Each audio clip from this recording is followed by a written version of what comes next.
Subscribe करें, like करें, comment करें, शेयर करें।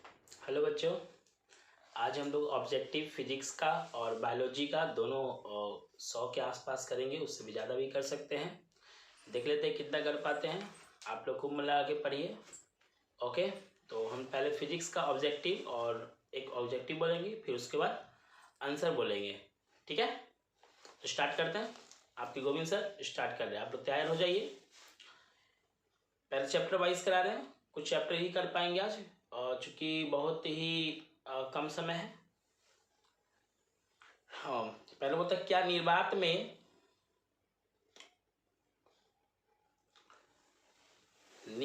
में प्रकाश का चाल कितना होता है? तो आंसर क्या है? 3 लाख किलोमीटर पर सेकेंड। दूसरा है, इनमें से किस माध्यम में प्रकीर्णन नहीं होता है? जल, हवा, निर्वात या सभी? तो इसमें होगा निर्वात। इनमें कौन मानव निर्मित प्रकाश के स्रोत हैं? जुगनू, रेडियम, एलईडी या सभी? आंसर क्या होगा? एलईडी। किस किरण किस दिशा में गमन करती है? सीधी रेखा में।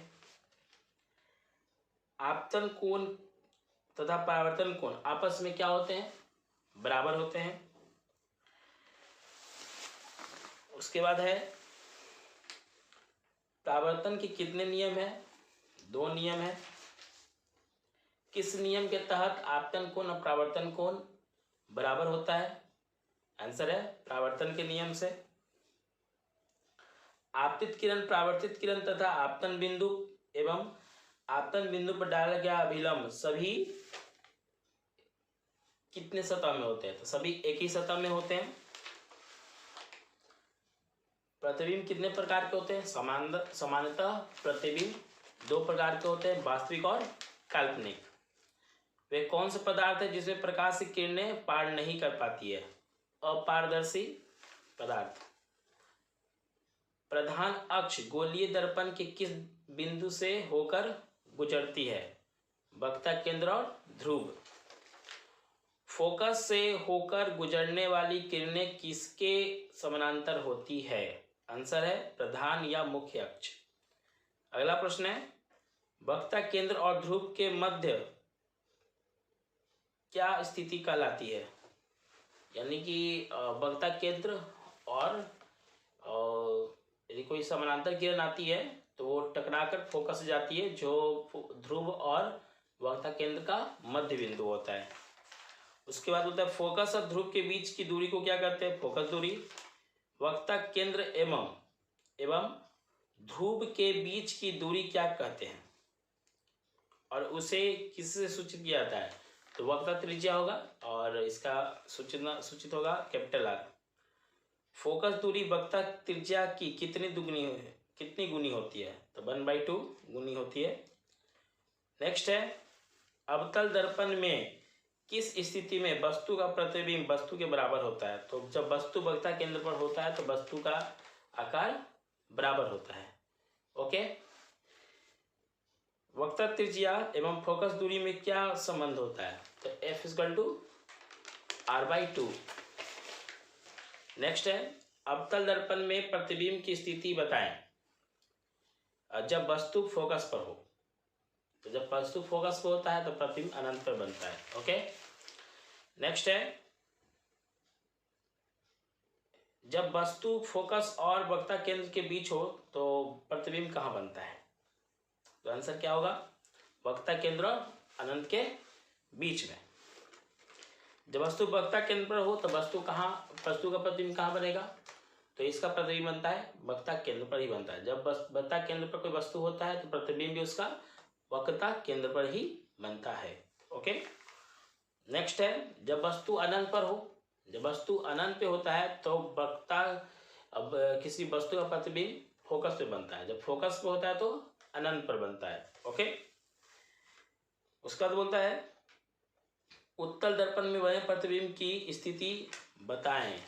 ओके, तो बोलता है जब वस्तु ध्रुव तथा अनंत के बीच हो। तो इसका आंसर होगा ध्रुव और फोकस के बीच दर्पण के पीछे। जब वस्तु अनंत पर हो तो क्या होगा स्थिति उत्तल दर्पण में? तो इसका आंसर होगा फोकस पर। ओके, नेक्स्ट क्वेश्चन है, जो वस्तु स्वयं प्रकाश उत्सर्जित करती है वह वस्तु क्या कहलाती है? तो अप्रदीप्त वस्तु कहलाती है। नेक्स्ट है, अवतल दर्पण में किस स्थिति में वस्तु का प्रतिबिंब काल्पनिक एवं सीधा बनता है? ओके, जब वस्तु फोकस और ध्रुव के बीच रखी जाती है तब। ओके, नेक्स्ट है, किस दर्पण में हमेशा प्रतिबिंब काल्पनिक एवं सीधा बनता है? तो ये है काल्पनिक एवं सीधा। वस्तु के बराबर भी होता है। तो वस्तु के जब बराबर होगा तो दर्पण समतल होगा, और सिर्फ प्रतिबिंब काल्पनिक और सीधा होगा तो वो उत्तल दर्पण भी हो सकता है। यहाँ में बराबर की बात नहीं होगी। जब बराबर की होगी तो समतल दर्पण। अवतल दर्पण के 3 उपयोग क्या है? तो हजामती दर्पण के रूप में, डॉक्टर द्वारा कान नाक दांत देखने में, और मोटर गाड़ी के हेडलाइट में उपयोग होता है। ठीक है, सर्च लाइट में भी होता है। उत्तल दर्पण के उपयोग क्या है? तो इसका मेनली उपयोग है साइड मिरर में, किसी भी दर्पण के साइड के मिरर के फॉर्म में इसको यूज किया जाता है। ठीक है, उसके बाद किस दर्पण में प्रतिबिंब काल्पनिक एवं वस्तु से बराबर होता है? तो वो है अवतल दर्पण। ठीक है, अवतल दर्पण में होता है ऐसा। किस दर्पण में प्रतिबिंब काल्पनिक एवं वस्तु से छोटा बनता है? तो ये उत्तली दर्पण है।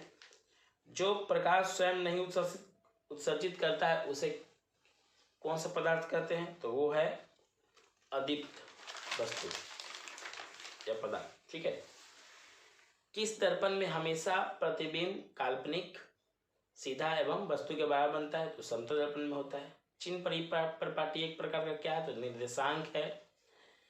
दर्पण में सभी दूरियां कहाँ से मापी जाती है? तो दर्पण में ध्रुव से मापी जाती है। समतल दर्पण की फोकस दूरी कितनी होती है? अनंत होती है। समतल दर्पण की फोकस दूरी अनंत होती है। समतल दर्पण की फोकस दूरी कितनी होती है? अनंत। समतल दर्पण का फोकस एफ कहाँ होता है? तो वो भी अनंत पर ही होता है। दर्पण में किस ओर से प्रकाश आती है उसी ओर हमेशा क्या स्थिति होती है? तो वस्तु होती है और हमेशा ऋणात्मक होती है।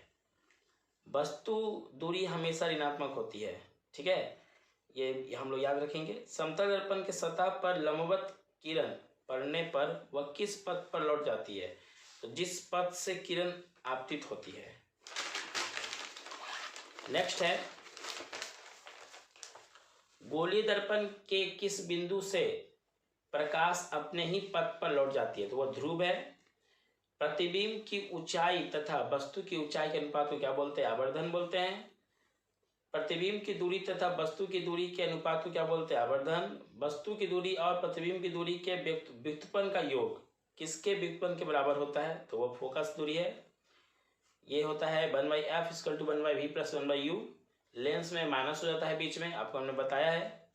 उसके बाद वस्तु दूरी और प्रतिबिंब दूरी के व्युत्पन्न का योग किसके 2 गुने व्युत्पन्न के बराबर होता है? तो वही है 1/u + 1/v = 2/r। ये क्वेश्चन है। कुछ और क्वेश्चन हैं।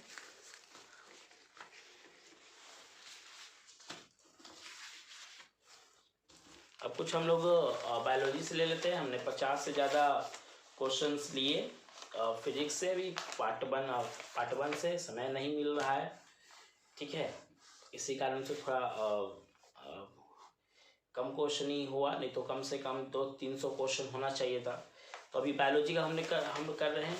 ठीक है, बायोलॉजी का है वे सारी क्रियाएं जिनके द्वारा जीवों का अनुसरण होता है वो क्या कहलाती है? जैव प्रक्रम। मनुष्य कितने कोशिकीय जीव हैं? बहुकोशिकीय जीव है। पैरामीशियम अमीबा कितने कोशिकीय जीव है? एक कोशिकीय जीव है। मनुष्य में सबसे बड़ी कोशिका कौन सी होती है? न्यूरॉन की होती है। बहुकोशिकीय जीवों के खाद्य पदार्थ एवं गैसों के परिवहन को क्या कहते हैं? परिवहन तंत्र। शरीर से बाहर निकलने के अपशिष्ट पदार्थों के लिए जो क्रिया होती है उसे क्या कहते हैं? उत्सर्जन। जब कोई जीव धारी अपने संख्या में वृद्धि करता है तो उसे क्या बोलते हैं? जनन बोलते हैं। जिस पोषण में जीव अपना भोजन एवं भोजन स्वयं बनाती है उसे क्या बोलते हैं? स्वपोषण। जिस पोषण में जीव अपना भोजन दूसरे पर निर्भर होती है, प्राप्त करती है, वह कौन सी जीव कहलाती है? परपोषी या परपोषण बोलते हैं।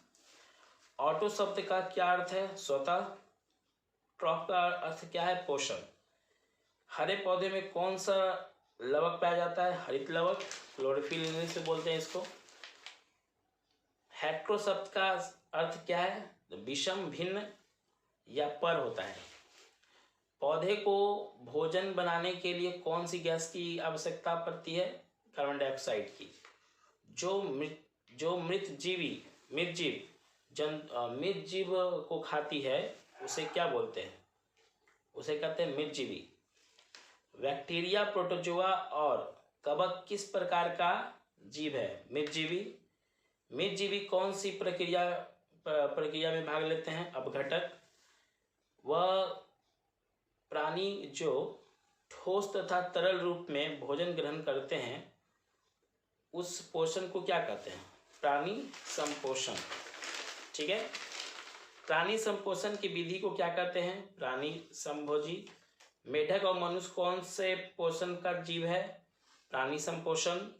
प्रकाश संश्लेषण कौन सी प्रक्रिया का पोषण है? पोषण, स्वपोषण है। पौधों में खुलने और बंद होने के कारण गैसों में जल का आदान प्रदान होता है, उसे क्या बोलते हैं? स्टोमाटा या रंध्र बोलते हैं।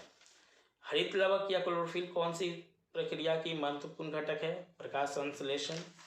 पेड़ पौधों की हरित पत्तियों को यदि कार्बन डाइऑक्साइड के जगह अल्कोहल और आयोडीन के घोल में डुबा दिया जाता है तो पत्ते का रंग कैसा हो जाता है? तो पत्ते का रंग नीला तथा हल्का पीला रंग का हो जाता है।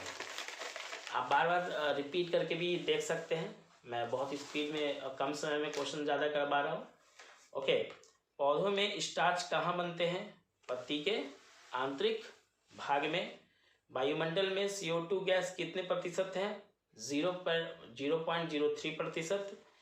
पौधों में जल का विसरण तथा परिवहन किसके द्वारा होता है? तो जाइलम के द्वारा होता है।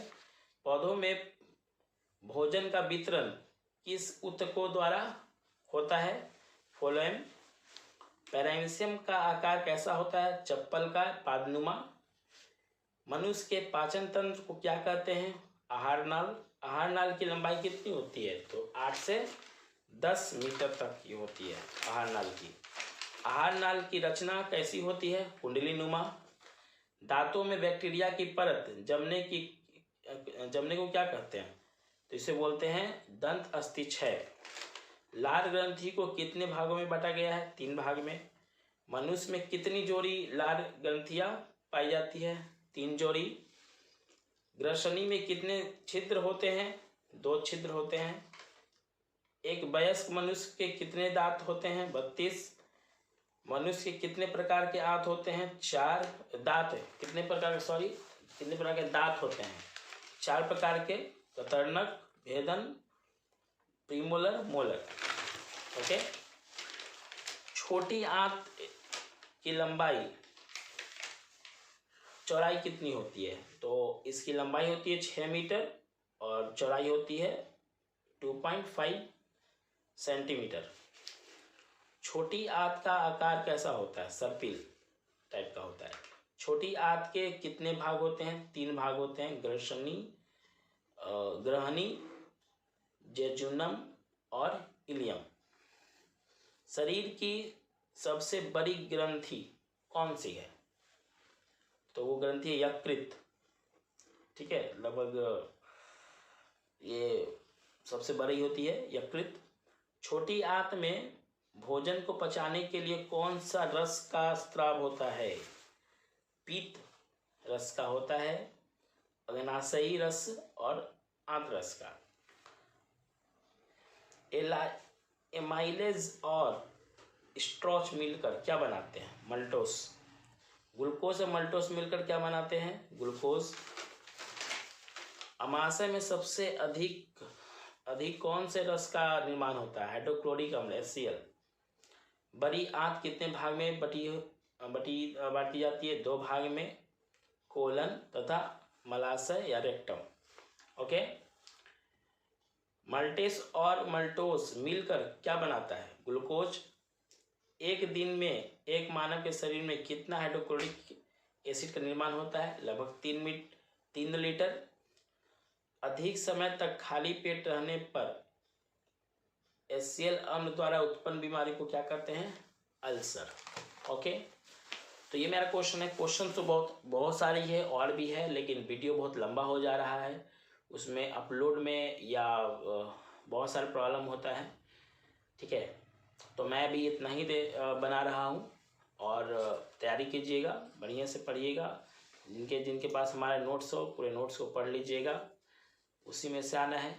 और आप टेंशन नहीं लीजिएगा कि मैं बस साइंस तक ही आपके साथ हूँ। मैथ में भी हो सके तो कुछ मैं हेल्प करूँगा, मैं कुछ वीडियो बनाऊँगा, तो देखता हूँ कि कहाँ तक हो पाता है हमसे। ठीक है ना, बिजी शेड्यूल है, फिर भी काम करना पड़ रहा है आप लोग के लिए, ताकि आप लोग एग्ज़ाम अच्छा से जाए, आप लोग अच्छे से पढ़िए। ठीक है ना, तो हम फिर मिलते हैं अगले वीडियो में। जब तक के लिए आप तो पढ़ते रहें। Okay, bye.